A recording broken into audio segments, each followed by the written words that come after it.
Junior,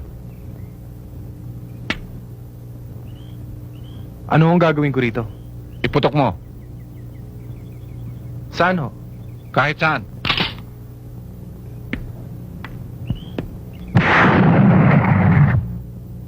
Hindi ba sinabi ko sa'yo, huwag na huwag kang magmimintis.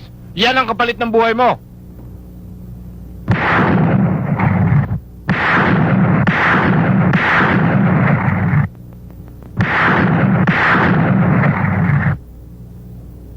Ganyan. Tandaan mo ito, Junior. Ikaw si Masyong Bagwisa. Ang lolo ko, ang tatay ko, ako at ikaw ay iisa. Pare-pareho tayong Masyong Bagwisa. Nangangahulugan na ang pangalang niya na hindi maring mamatay. Mananatili ang buhay. Sa'yo, sa magiging anak mo, at sa magiging mga apo mo.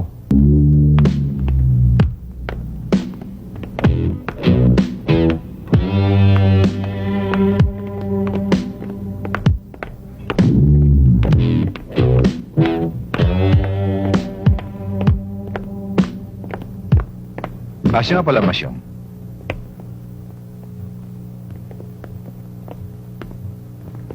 Aristeo, kamusta?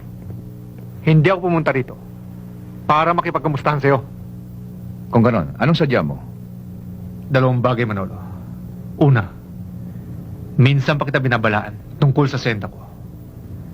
Hindi ako makakapayag na malansag ang mga lupain ng mga Gardutse. Maliwanag na ang batas sa land reform, Aristeo. Tapos na ang araw ng malalaking asyenda. Sa lalawigan ito, ang asyenda Monte Falcon, ang una kong pinamahagi sa magsasaka. Wala akong pakialam sa katangahan mo. Kapag nang pumilit kang buwagin ng senta ko, Sandali lang, Aristeo. Hindi ako may gustong buwagin ng asyenda mo. Yan ang pinag-uutos ng batas. At yan ang inihiling ng magsasaka. magkakaisip ba na magkaroon ng sariling lupa?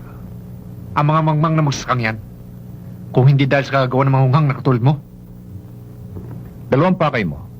Anong pangalawa? ipinakulong mo sa alkalde ko. Iatras mong demanda.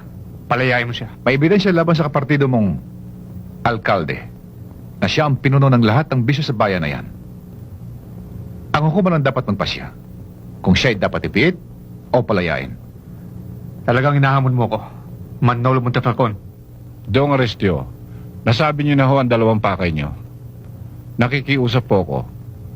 Kung maaari ho sana, tigilan niyo na ang pagalipusta sa ating gobernador. Kung maaari ho sana, umalis na kayo. Hoy, Sip-Sip. Huwag ka nang mga aso. Sige! Sige! Magtago kayo sa likod ng baril niyo! Ohog. Tama na yan.